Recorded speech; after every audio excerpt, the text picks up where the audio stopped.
오늘 여호수아 24장이 여호수아서의 마지막 장입니다. 그래서 여호수아의 마지막 모습을 보고 마지막 말씀을 듣습니다. 23장에서 여호수아는 이스라엘의 지도자들을 불러서 마지막 당부를 했습니다. 오늘은 이스라엘의 모든 지파를 다 불렀습니다. 그리고 마지막 유언과 같은 말씀을 하는데 사실 오늘은 언약입니다. 여호수아가 일방적으로 하나님의 말씀을 전한 것이 아니라 그 말씀을 듣고 백성에게 물었고 백성들이 대답을 했습니다. 응답을 했습니다. 언약을 맺은 것입니다. 그래서 이것을 구약신학에서는 세겜에서 맺은 언약이라고 해서 세겜 언약이라고 합니다. 여러분, 이 언약은 자유로운 선택입니다. 유명한 말씀이죠. 여호수아 24장 15, 16절입니다. 만일 여호와를 섬기는 것이 너희에게 좋지 않게 보이거든 너희 조상들이 강 저쪽에서 섬기던 신이든지 또는 너희가 거주하는 땅에 있는 아모리 족속의 신들이든지 너희가 섬길 자를 오늘 택하라. 오직 나와 내 집은 여호와를 섬기겠노라 하니 백성이 대답하여 이르되 우리가 결단코 여호와를 버리고 다른 신들을 섬기기를 하지 아니하오리니 그랬습니다. 이 언약에 이르기까지 여호수아는 하나님께서 말씀하신 지난날의 역사를 길게 언급을 합니다. 먼저 하나님께서는 아브라함과 그의 아버지 데라 이야기를 하시는데요. 옛적에 너희 조상들 곧 아브라함의 아버지 나홀의 아버지 데라가 강 저쪽에 거주하여 다른 신들을 섬겼다라고 했습니다. 여러분, 그렇습니다. 아브라함의 아버지 데라와 그 조상들은 처음부터 하나님을 섬기지 않았습니다. 그들은 갈대아 우르에서 우상을 섬기던 자들이었습니다. 우상 장사라는 전설도 있습니다. 그런데 하나님께서 그들에게 나타나셔서 큰 민족을 이루겠다라고 약속하시면서 내가 너에게 지시할 땅으로 가라라고 하셨고요. 아브라함은 그 약속을 따라 가나안에 왔습니다. 우리가 잘 아는 내용이죠. 그런데 제가 어제 이 말씀을 묵상하면서 새로운 사실 하나를 알게 되었습니다. 하나님께서는 내가 너희의 조상 아브라함을 강 저쪽에서 이끌어내어 가나안 온 땅에 두루 행하게 하시고 그랬습니다. 가나안 온 땅을 두루 행하게 하셨다고요. 여러분, 저는 아브라함이 가나안 땅 세겜에 도착해서 그 다음에는 베델로, 헤브론으로, 브엘세바로 옮겨 다니는 것을 알고 있습니다. 그 아브라함이 옮겨 다녔던 길을 족장길이라고 합니다. 이삭도 기근이 들었을 때 브엘세바와 블레셋 사람들의 땅을 옮겨 다니면서 우물을 팠던 사실을 잘 알고 있습니다. 야곱도 물론 자기 잘못이지만 에서를 피해서 하란까지 도망을 갔고요. 돌아와서 세겜에 정착했다가 베델로 올라갔다가 다시 세겜으로 돌아오고 그러다가 요셉을 따라 애굽으로 들어가서 살았죠. 여러분, 이런 족장들의 인생을 히브리 기자는 나그네 인생이라고 했습니다. 아브라함을 비롯한 족장들이 이렇게 남북으로 오르내리며 살았던 이유는 그들이 정착할 땅을 얻지 못했기 때문입니다. 그런데 오늘 하나님께서는 그들이 그렇게 오르락내리락 하면서 가나안 땅을 두루 행하게 하신 목적이 그 땅을 얻게 하려 하심이라 라고 말씀하십니다. 그들이 당시에는 땅을 얻지를 못하고 나그네처럼 옮겨 다니고 쫓겨 다녔지만은 오늘 결과적으로 그들이 밟았던 땅이 후손들에게 기업으로 주어진 것입니다. 여러분, 어제 제가 이 말씀을 묵상하는데 뜨거운 눈물이 쏟아졌습니다. 갑자기. 믿음의 조상들이 그들의 인생에서 답답하게 곤고하게 이곳저곳으로 장막을 옮겨 다녔던 것이 사실은 하나님께서 온 땅을 두루 행하게 하신 것이고 그것이 결국은 약속을 이루시는 하나님의 이끄심이었다라고 하셨기 때문입니다. 사랑하는 성도 여러분, 지금 우리의 삶이 하나님의 약속과는 거리가 먼 것 같고 안전하지도 않고 안정되지도 않고 방황과 혼란의 그 나그네 인생처럼 보여도 낙심하지 마시기를 바랍니다. 하나님께서 인도하고 계시고 하나님께서 이루고 계십니다. 그 모든 과정이 우리의 기업이 될 줄로 믿으시기를 바랍니다. 다시 한번 아브라함의 인생을 살펴보면은 아브라함이 가나안에 왔을 때 함께했던 사람은 아내 사레와 조카 롯이었습니다. 자녀가 없었습니다. 그리고 그가 100세 되었을 때 드디어 아들을 낳았습니다. 이삭 한 사람이었습니다. 그 다음에 이삭에게서 에서와 야곱이 태어났는데 에서에게는 세일산을 주었습니다.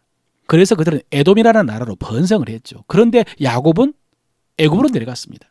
물론 아들 요셉이 총리였을 때에 환영받으며 내려갔지만 나중에는 노예가 되어 고통을 당했습니다.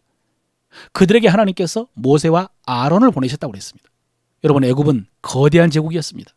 그러나 하나님께서는 애굽에 재앙을 내려서 그들을 이기시고 자기 백성들을 인도하여 내셨습니다. 그렇게 해서 광야로 나와 40년 동안 거주를 했습니다. 그리고 이제 시간이 되어서 가나안도 들어가려고 하는데 아모리 사람들이 싸우려 나왔습니다. 하나님께서는 그들을 이기게 하시고 그들의 땅을 주셨습니다. 그 후에 발락이 발람을 시켜서 이스라엘을 저주하게 하려고 했습니다. 그러나 하나님께서는 그것을 막으시고 오히려 축복이 되게 하셨습니다. 여러분, 지금 제가 말씀드린 이 모든 것이 오늘 하나님께서 말씀하신 그 말씀입니다. 그리고 드디어 요단강을 건너 가나안에 들어와서 모든 족속과 싸워서 이기게 하시고 이스라엘 백성들에게 그들이 짓지 않은 성읍과 집과 포도원과 감람만을 주어서 먹게 하셨다고 했습니다. 이것이 하나님께서 말씀하신 지금까지의 간단한 이스라엘의 역사입니다. 그렇다면 지금 하나님께서 말씀하신 이 주제가 뭐냐? 모든 것이 다 하나님의 은혜였다는 것입니다. 하나님께서 택하셨고 인도하셨고 보호하셨고 약속을 지키셨다는 것입니다. 다시 한번요.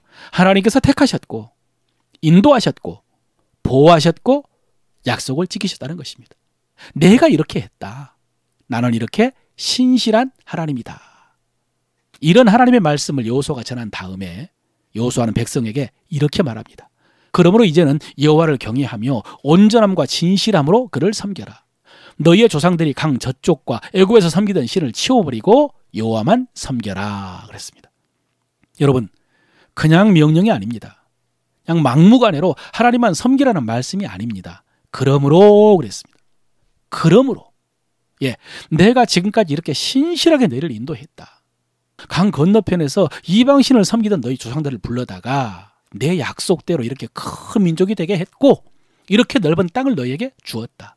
그러므로 이제는 여호와를 경외하며 온전함과 진실함으로 그를 섬겨라. 그런 말씀입니다. 여러분, 신약성경에서 바울도 성도들에게 성도의 윤리, 성도들이 해야 될 일을 말하기 전에 항상 먼저 하나님이 행하신 일을 언급합니다. 하나님이 우리를 위해서 베풀어 주신 은혜를요. 그게 무엇입니까? 바로 예수 그리스도의 십자가의 은혜죠. 하나님께서 예수 그리스도를 통해서 베풀어 주신 죄사함과 구원과 자녀 삼아 주심의 은혜입니다. 우리가 잘 아는 로마서 12장에서 너희 몸을 하나님이 기뻐하시는 거룩한 산 제물로 드리라 라고 했는데 사실 여러분, 이 명령이 쉬운 명령이 아닙니다. 산 제물이란 살아있으나 죽은 것처럼 그렇게 전적으로 순종하라는 말씀입니다. 쉽지 않습니다. 그러나 그 명령의 시작은 하나님의 모든 자비하심으로 너희를 권하노니 그랬습니다. 그렇습니다. 예수 그리스도를 통해서 베풀어 주신 하나님의 자비하심을 안다면 그것은 어려운 일이 아니라는 것이죠. 그 은혜를 맛본 사람에게는 그 명령은 어려운 명령이 아닙니다. 오늘 본문도 마찬가지입니다. 여호수아가 이스라엘 백성들에게 오직 여호와만 섬기라 라고 촉구할 수 있는 근거는 하나님께서 그렇게 신실하셨기 때문입니다. 하나님께서 지금까지 이스라엘을 신실하게 인도하셨기 때문입니다. 이스라엘이 그것을 보고 경험했기 때문입니다. 그러므로 여러분, 우리도 하나님의 뜻대로 살기를 원한다면, 또 우리 삶 속에서 변화될 부분이 있다면, 고쳐야 될 부분이 있다면 그것은 우리의 의지와 결단도 필요하지만은 그 전에 하나님의 은혜로 충만해질 필요가 있습니다. 그것이 먼저입니다. 여러분, 그것이 영광에서 영광으로입니다. 올해 우리 교회 표어죠. 주님의 영광에서 우리의 영광으로, 우리 영의 영광에서 내 혼과 몸의 영광으로, 그리고 말씀 속에 있는 영광에서 내 삶의 영광으로.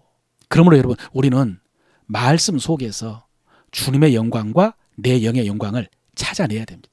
거기 기록된 영광을 발견해야 됩니다.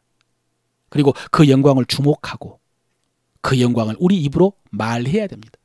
그렇게 기록된 우리 영광을 입으로 으르렁거리면서 묵상하고 고백하고 선포할 때에 그 영광이 우리 삶에 나타나고, 그래서 우리는 영광의 삶을 살 수 있는 능력이 우리에게 임할 줄로 믿습니다.